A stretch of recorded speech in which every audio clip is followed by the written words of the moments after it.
Tere! Tänase loengu teema on elektriohutus.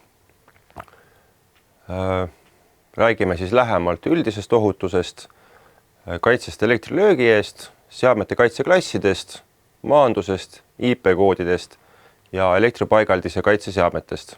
Elektriohutuse juures tasuks siis kõigepealt ära mainida see, et inimesele loetakse teatud tingimuste kokkulangemisel eluohtlikuks üle 50 milliamprilist elektrivoolu. See võib häirida südamelihaste korrapärast rütmilist tööd ja esile kutsuda fibrilatsiooni, mis on siis südamelihaste kaootiline tõmblemine, mille tulemusena siis vereringe ja järjepidev hapnikuvarustus organismis lakkab. On loomi, kes on elektriohutuses palju tundlikumad kui inimesed. Elektriohutuses kasutatakse siis ka kahte mõistet. Üks on siis otsepuude, mille all peetakse silmas siis seda, kus inimene puutub kogemata elektriseadme pingestatud osa ja see peabki olema pingestatud. Ja kaudne puude on siis see, kus inimene puutub mingit elektriseadme osa, mis on pinge alla sattunud isolatsioonirikke tõttu näiteks. Ja puute tagajärjel emma-kumma puhul siis tekib elektrilöök, mis siis tekitab südametegevuse peatumise, samamoodi võib tekitada põletushaavu või muid terviseprobleeme. Kõige olulisemad punktid, mida iga elektripaigaldise puhul tuleks jälgida, on see, et tundmatut või katkist juhet ei tasu puutuda, sest me ei tea, kas ta on pingestatud või mitte. Ja kui ta on pingestatud, siis on väga suur elektrilöögi oht. Samamoodi on siis oluline teada elektriohu märgist, toodud ka ära slaidil, sellega märgitakse ära eluohtlikud pingestatud kohad, näiteks elektrikilbid, aga samamoodi ka näiteks alajaamad ja muud säärased kohad, ehk et seal tasub olla väga-väga ettevaatlik. Mahakukkunud elektrijuhtmetest või lahtistest alajaama ustest tasub helistada rikketelefonile 1343, alajaama ustega on see, et kui ei ole kedagi lähedal näha, tasub helistada, muidu võib olla ka see, kui keegi on seal lähedal mõni elektrik, siis nad teevad seal tööd ja see on täitsa okei. Kui juhtub midagi väga-väga hullu, siis kindlasti häirekeskusele number 112 saab kiiresti abi.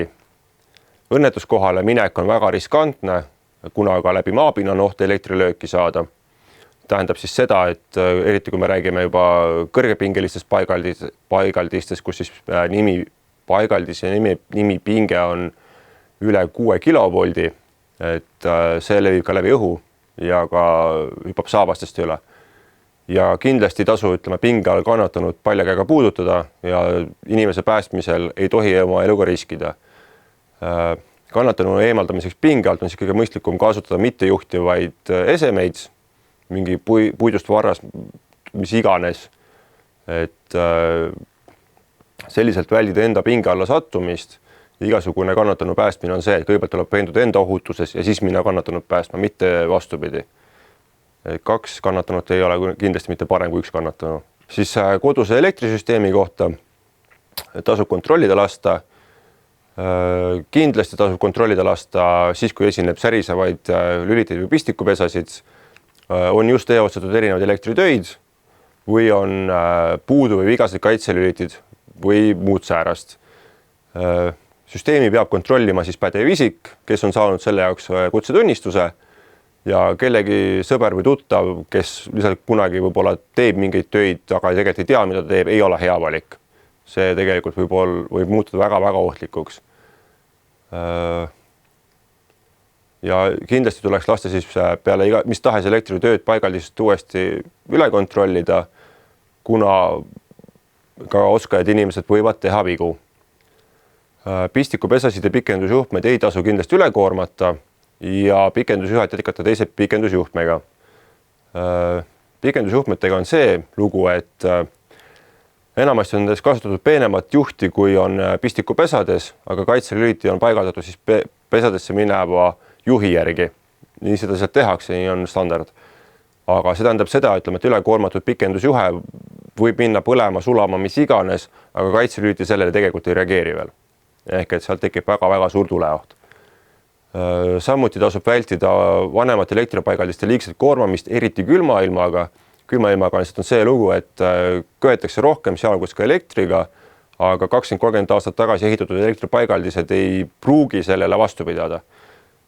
Probleem ei pruugi siin isegi olla niivõrd vananemine, kuivõrd lihtsalt see, et konkreetne paigaldis oli ehitatud palju väiksematele nõuetele vastama, kui on tänased tarbimised ja sealt võivad tekkida probleemid. Vanemad kui 50 aastat tagasi ehitatud paigaldised tuleks siis kindlasti renoveerida võimalikult kiiresti, sest seal on juba vananemise tõttu oht tulekahjuks. Tänapäeval tootjad ütlevad, et kuni 70 aastat on seadmete eluiga, juhtmete puhul eriti. Elektriseadme häire korral siis tuleks koheselt reageerida ja see eemaldada see vooluvõrgust, ehk et see on esimene liigutus, mida peaks tegema, kui midagi peaks põlema minema mõni elektriseade, siis kõigepealt vool välja ja siis kustutama. Muul juhul on oht elektrilööki saada. Kindlasti tasu kasutada elektriseadmed, millel on nähtavaid kahjustusi ja põhjus on sama, see võib tekkida lühis, tulekahju, võite ise viga saada, et tasub kas siis ära parandada või välja vahetada. Ja seadmed, ütleme, tuleb siis valida vastavalt kasutusoludele, ehk et niisketes ruumides ei tasu kasutada seadmed, mis ei ole sinna mõeldud. Kasutuseta seadmed tuleks siis vooluvõrgust eemaldada. Eelkõige pean siis silmas igasuguseid telefonilaadijaid ja muid sääraseid, eriti asju, mis on kuskilt näiteks Hiinast ostetud või midagi sellist, sest me ei tea, mis kvaliteediga nad tehtud on ja kui midagi kodus ei ole ja nendega midagi juhtub, siis kahjuks ei saa keegi reageerida. Ja pikendusjuhtmed ei tasu vedada vaipade alt, kuna pikendusjuhe on mõeldud olema nii-öelda vabas õhus, et juhe saaks jahtuda, vaipa all see juhe enam jahtuda ei saa, samamoodi tulekahju oht. Sammu pinge siis, siin on 2 illustratsiooni, mis räägivad palju paremini sammu pingest, kui mis iganes teoreetiline jutt seda üldse suudaks teha. Alustame sellest vasakpoolsest joonisest ja vasakpoolsest sinisest inimesest, kes lihtsalt ütleme oma asendiga on 2 erineva, üks jalg on siis ühe pinge all, teine jalg on teise pinge all, selle vahel tekib 2 jala vahel tekib pool, inimene saab elektrilöögi läbi jalgade ja see on tegelikult väga eluohtlik. 2 siin keskmist sinist inimest saavad voolulisest läbi üksteise, et üks on ühes kohas ühe pinge all, teine inimene on teises kohas teise pinge all ja teretamisel lihtsalt läbi siis nende kätele käib pool. Ja 3. inimene, kes on siis roheline, on hästi-hästi õnnelik, sest et temaga ei juhtu mitte midagi.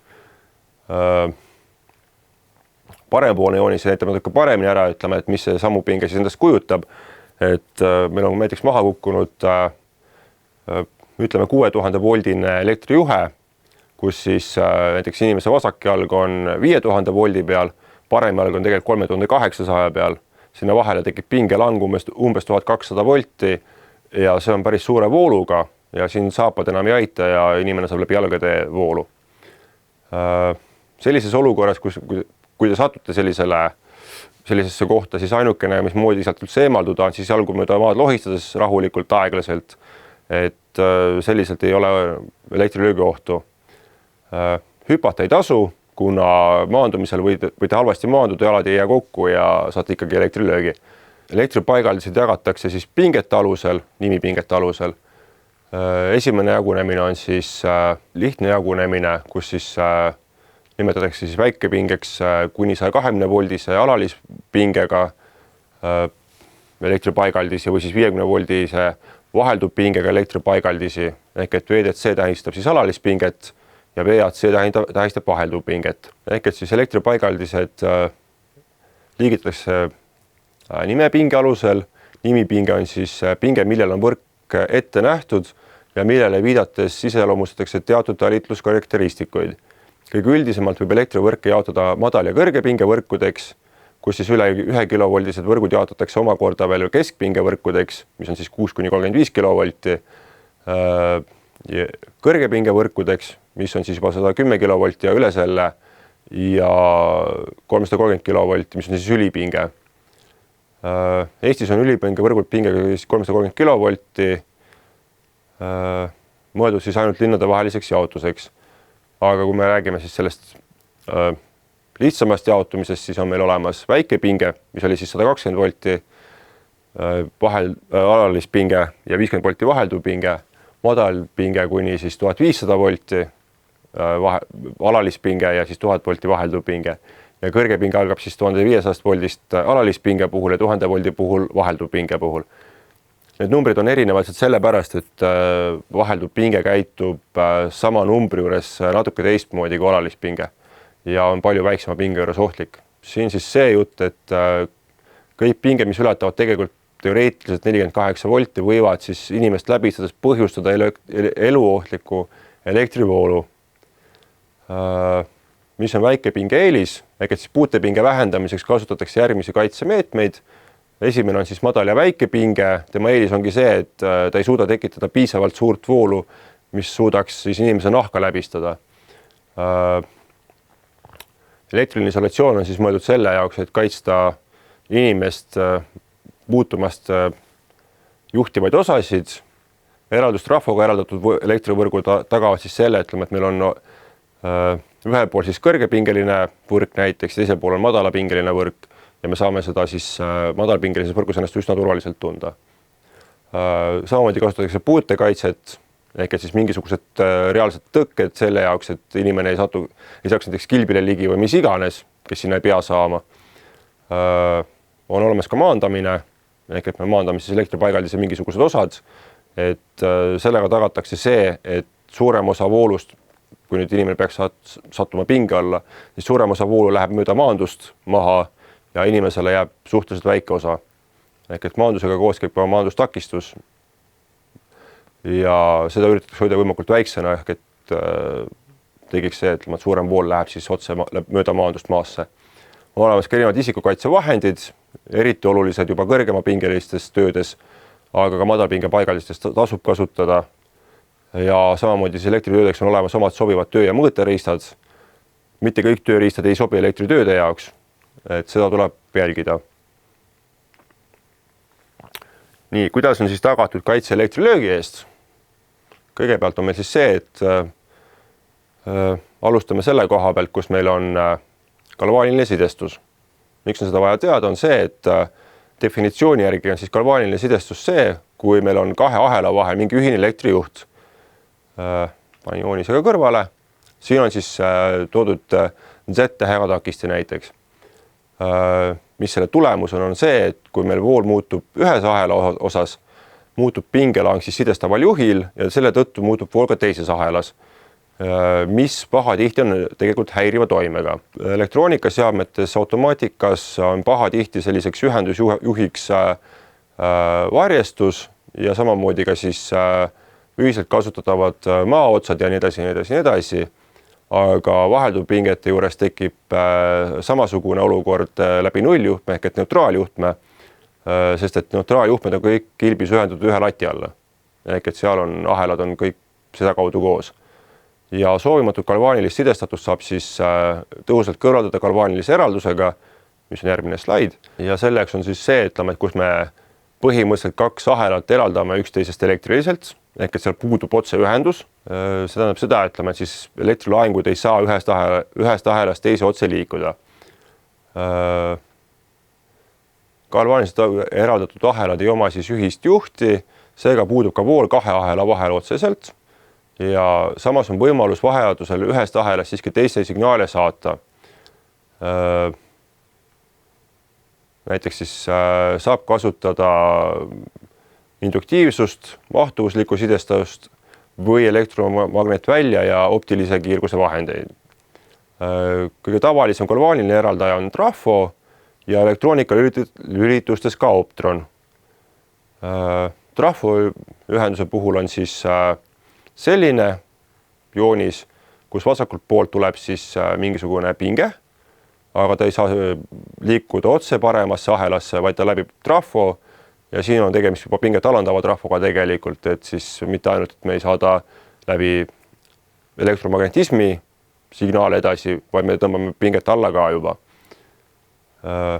Ja parempoolne joonis on siis optron lahendus elektroonikas, kus siis vasakpoolne ahel kasutab näiteks infrapuna leedi, parema poole ahelas on siis sinna vastu pandud fototransistor ja kui vasakul pool läheb leed põlema, siis paremal pool transistor saab selle signaali kätte ja lubab voolu endast läbi. Ehk siis tekib paremal poolses ahelas vool.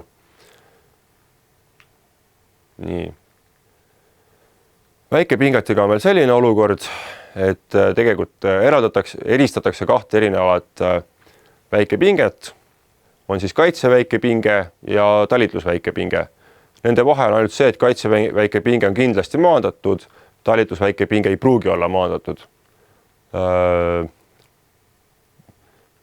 Kasutatakse siis selliste pingetega, kus siis pinge elektrijuhtide vahel ei ületa 50 volti vahelduvpinges ja alalispingel 120 volti.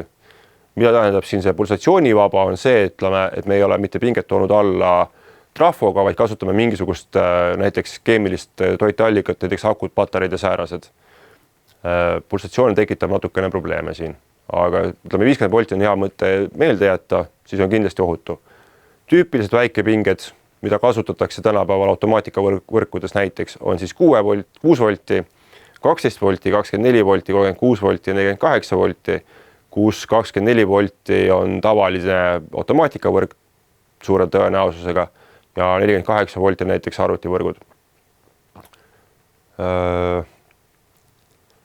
Väikepinge allikana saab kasutada siis näiteks pinget madaldavat trafot. Trafodega tavaliselt on see, et sinna juurde liidetakse ka kondensaatorid, mis seda pinget siis siluvad. Samuti saab kasutada keemilisi ja fotoelektrilisi vooluallikaid, ehk et siis, nagu ma juba nimetasin, akud, patareid, samamoodi päiksepaneelid ja muud säärased. Ehk et väikesepingelisi seadmeid kasutatakse laialdaselt tänapäevaste süsteemides nagu nutimaja lahendused, turvasüsteemid, automaatsed tulekahju signalisatsioonisüsteemid, kaamera valvesüsteemid, erinevad nutiseadmed ja nii edasi. Ja kasutatakse ka siis väikepingeseadmeid suurema ohuga alades, nagu näiteks niisked ruumid, plahvatusohtlikud ruumid, samuti on midagi kasutatud ka põrandaküttes. On olemas eriti kõnekeeles ka termin nõrkvool, kasutatakse enamasti siis väikepinge piirkonnas ning tema vool ei ületa 1 amprit. Et sellisel juhul me ei ole mitte ainult väikepinges, vaid me oleme ka nii-öelda nõrkvool. Siis väga oluline on teada, mis on isolatsioon. Elektriisolatsioon on siis tõke, mis hoiab ära elektrilise kokkupuute seadme osade vahel. Samuti võimaluse puutuda siis elektriseadme pingestatud ja voolu juhtivate osade vastu. Sellise tõkkena saab kasutada näiteks tahkeid, vedelaid ja gaasilisi materjale ehk siis elektriisoleermaterjale. Tahketest on siis kõige levinumad näiteks plastikud. Samamoodi on siis levinud ka portselani ja klaas, eriti õhuliinides, erinevad epoksvaigud ja nii edasi. Vedelateks on siis erinevad trafoõlid, mis ei juhi voolu ja ränniorgaanilised vedelikud ja kõige tavalisem gaasiline isoleeraine on õhk. Kui nüüd pidada silmas seda, et kõrgepingeliinid on lihtsalt maast elavdatud õhuga, seal tegelikult ei kasutata enam isolatsiooni, sest et sellest isolatsioonist ei oleks mitte mingit kasu, siis põhimõtteliselt tekibki seal see olukord, et õhk isoleerib inimesed sellest elektrivoolust, mis seal tekib.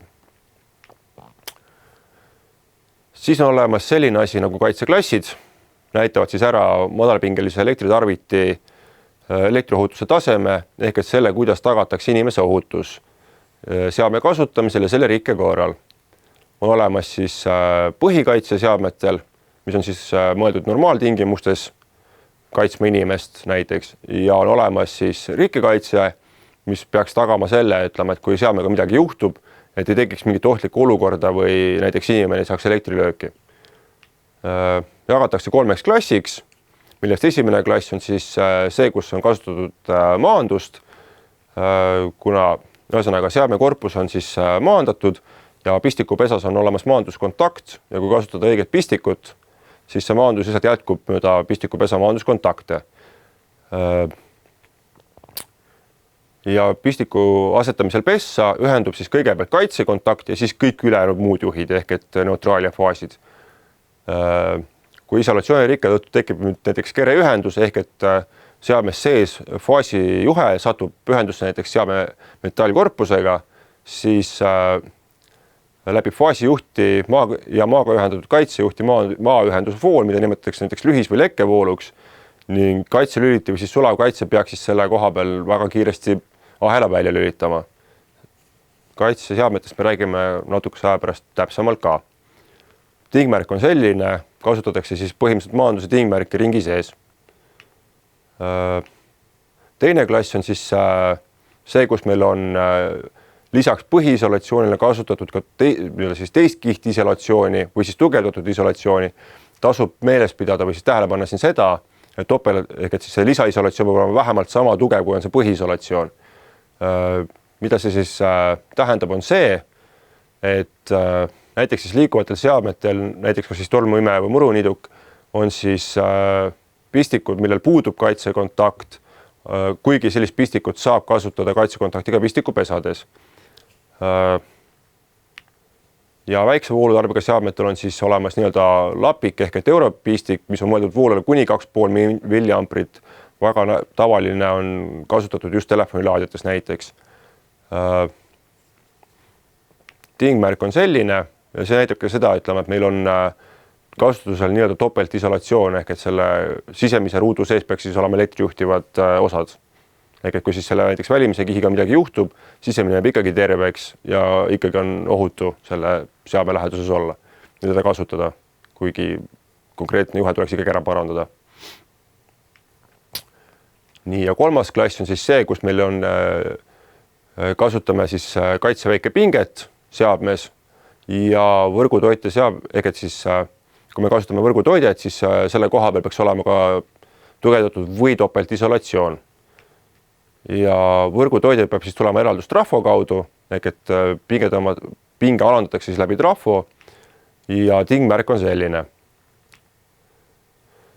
Kõige olulisem ohutuse tagamise viis on tegelikult maandamine, kus siis paigaldise või seadme teatavate elektrit juhtivate osad ühendatakse siis galvaaniliselt vahetult maapinnaga ehk et tehakse niimoodi, et vaardad paigaldatakse maasse ja siis nende varastega või siis maandusvarastega ühendatakse siis elektri, kas siis seade või paigaldis mööda maandusjuhti. Ja maandamiseks ühendatakse siis maandatava osa kaitse- ja maandusjuhtide kaudu pinnases paikneva maanduriga, ehk need vaardad ongi siis moodustavad maanduri. Ja seda on vaja siis, ütleme, elektriohutuse tagamiseks ja elektriseadme normaalse töö tagamiseks, nimetatakse ka talitusmaanduseks. Siis on olemas veel sellised asjad nagu IP-koodid. Jällegi oluline teada, millist näiteks lülitit, pistikupesa, valgustit, millises ruumis üldse kasutada on mõistlik. Seda need IP-koodid ka näitavad. Mõeldud siis tähistama ümbrise kaitsetaset, näiteks siis viisil IP, siis on 2,3, näiteks siis CH. Valgustähed näitavad siis, et tegu on International Protection standardiga, kus siis esimene tunnusnumber peale siis IP tähist näitab ära, et kui suur on siis konkreetse seadme kaitse tahkete osade sissetungi vastu, teine tunnusnumber näitab ära korpuse veekindlust ja siis on olemas veel mõned mittekohustuslikud lisatähed ja täiendtähed, mida võib kasutada, ei pruugi kasutada. Ja kaitseaste tuleb siis lugeda täpselt niimoodi, et IP22, mitte 22 ja vastavasse elektrivõrgu pistikupessa ei saa enam toppida oma sõrmi ja seda ei kahjusta näiteks vertikaalselt langevad piisad, kui nad on üksikud. Siin on ära toodud siis erinevad kaitseastmed, kõigepealt siis tahkete osade eest, mis on siis esimene number. Neid on kuni 0-st siis 6-ni, kus 0 ei kaitse üldse mitte millegi vastu, ehk et meil on sisuliselt paljad juhid ainult ja 6 on täiesti tolmukindel, et sinna pääs enam mitte midagi sisse peale selle, mis sinna peab saama. Näiteks pistik, pessa, midagi muud sinna ei saa enam siseneda. Ja veega on neid standardeid isegi rohkem, kus siis 0 on absoluutselt pole mitte midagi kaitstud. Paljas vesi peale tilgub, siis on kohe lühi, see on väga-väga halb ja viimane on näiteks niisugune nagu 9K, kus on siis juba võimsad kõrge temperatuuriga veejoad ei mõju kahjustavalt konkreetsele seadmele või siis pistikupesale, mille iganes. Näide koodist, millega väga palju võib kokku puutuda, on siis näiteks IP65, mis näitab siis seda, et konkreetne seade on täiesti tolmukindel ja kaitstud ka veejugade eest. Siis on meil olemas erinevad seadmed, mida saab kasutada siis kaitseks elektrilöögi eest. Üheks on siis automaatkaitselüliti, mis siis voolutugevuse liigsel suurenemisel, näiteks lühise või ülekoormuse tõttu, vooluahela automaatselt katkestab. Tema kõige olulisem parameeter on nimivool, ehk et see näitab seda, et kui suurele voolule kindlasti peab vastu pidama. Kaitselülititel on nad tavaliselt peale kirjutatud kujul näiteks B10, mis siis näitab, et selline kaitselülit on mõeldud voolule kuni 10 amprit. Koosneb ta siis kahest releest tegelikult tänapäeval juba, et meil on olemas nii termorelee kui elektromagnetrelee. Üks neist kahest, ehk et termorelee kaitseb siis ülekoormuse eest ja elektromagnetrelee lühise eest. Ja releed siis koos nende juurde kuuluvate väljalülitusmehhanismidega nimetatakse vabastiteks ja kasutatakse suuremate nimivoolude juures ka juba siis elektroonilisi mikroprotsessorvabasteid, mis peaks olema veel kiiremad. Ühesõnaga siis täna Eestis kasutatavad kaitselülitid on suutelised kaitsma nii lühise kui ülekoormuse eest ja see täht selle nimivoolu ees näitab siis seda, et kui suurt ülekoormusvoolu, millise aja jooksul konkreetne kaitselülit suudab üldse taluda. Näiteks konkreetne näide, see B10 näitab, et ta on suuteline taluma kuni 60 minuti jooksul kuni 50 amprit. Pärast seda ta lülitab ennast välja. Samas ütleme, on ta üsna kiire toimeline, et igasugused suuremad mootorid tarbivad rohkem voolu korraks ja selle see kaitselülit lülitab nii kiiremini välja. Aga jah, tasub nagu meeles pidada seda, et see 10 seal ei tähenda, et kui pool läheb 11 ampri peale, et ta kohe rakendub, vaid ütleme, et ta talub kuni 50 amprit 60 minuti jooksul, siis rakendub. Lühisvoolu puhul, ütleme, kuna see koormus on mitmekordne ülekoormuskoormusest, siis seal rakendub kaitse elektromagnetrelee ja lahutatakse siis murduse sekundi jooksul. Standard ütleb, et rakendumine peaks toimuma 2 sekundi jooksul, tegelikult käib see tavaliselt kiiremini. Mida tasub siis silmas pidada on see, et kaitselüliti lahutab koormusahela kontaktid siis, kui vabastit läbib ulatus suurem vool ja see rakendub. Ja ta on eelkõige ette nähtud elektripaigaldise juhtmed, lülitid, lambid, pistikupesad kaitseks. Ehk et kõik, mis on püsivalt paigas, nende kaitseks. Ei kaitse inimesi, ei kaitse seadmeid ega seadmeid, mis on siis pikendusjuhtmetesse ühendatud, sest et pikendusjuhtmetes kasutatakse juhte, mis on palju väiksemad, kui on siis need, mis on pistikupesadeni veetud, aga kaitselülitid valitakse alati selle järgi, et kui suur juht on pistikupesadeni veetud. Et sellepärast tekib seal see probleem. Näeb siis välja selline, kilpides kindlasti mõned on näinud. On olemas siis rikkevoolu kaitselüliti ka, mis on siis ette nähtud elektriahela väljalülitamiseks olukorras, kus siis võrgust tarbija poole kulgevate ja sealt tagasi tulevate voolude vektorsumma, sisuliselt tegelikult vahe, erinevus muutub siis rakendumisvoolust suuremaks. See näitab seda, et kui meil tarbija poole mineva ja tarbija poolt tulevate voolude vahe ületab näiteks 30 milliamprit, siis rikkevoolu kaitselüliti rakendub. Ta on eelkõige ette nähtud inimeste ja loomade kaitseks, rakendub kindlasti kiiremini kui tavaline kaitselüliti. Samas tema oluline parameeter on samamoodi nimivool. Samas temal on nüüd peale prinditud 2 erinevat voolu, nimivoolu siis. Üks on see, et kui suurt voolu temast üldse läbi lasta tohiks. Näiteks kui ma panen rikkevoolu kaitse, ainult ühe rikkevoolu kaitse terve kilbi peale, siis ma pean panema ta täpselt sama suure, kui mul on peakaitselüliti, näiteks 25 amprit, aga tema rakendumisvool on siis milliamprites, ehk et kodustes majapidamistes ja kontorihoonetes näiteks kasutatakse enamasti 30 milliampris rakendusvooluga rikkevoolu kaitselüliteid. Siin tasub siis meelde tuletada seda, et inimesele ohtlik on 50 milliamprit, ehk et tema siis rakendub natukene enne seda juba. Täna siis levinumad rikkevoolu kaitselülitid ei kaitse ülekoormuse ega lühise eest, ehk et sellise rikkevoolu kaitsmega koos peab kaitstavasse ahelasse olema ühendatud ka liigvoolu kaitse. On see siis kaitseautomaat või sulavkaitse. Täna veel vähem levinud on kombikaitsmed, mis on siis kaitsevad kõigi 3 eest, ehk et siis liigvoolu ja lühise ja rikkevoolu eest. on küll naksa kallimad, aga töötavad päris hästi ja tekitavad siis kõikide ahelate vahel eraldatuse. Ehk et neutraalid ei ole enam omavahel kokku ühendatud. Erinevalt teistest kaitselülititest lülitab siis rikkevoolu kaitselüliti vabasti rakendumisel koos faasijuhtidega välja ka kaista vahele neutraaljuhi, seda ma just ütlesin ka. Aga seda tasub kindlasti meeles pidada, et see on ohutuse eesmärgil päriselus näeb ta välja selline. Et siin on siis kokku 4 kontakti, kus siis, kui üles siis ühendatakse näiteks otse, ütleme, toitekaabli otsad, siis allapoole juba otse siis kliendipoolsesse paigaldisse minevad otsad.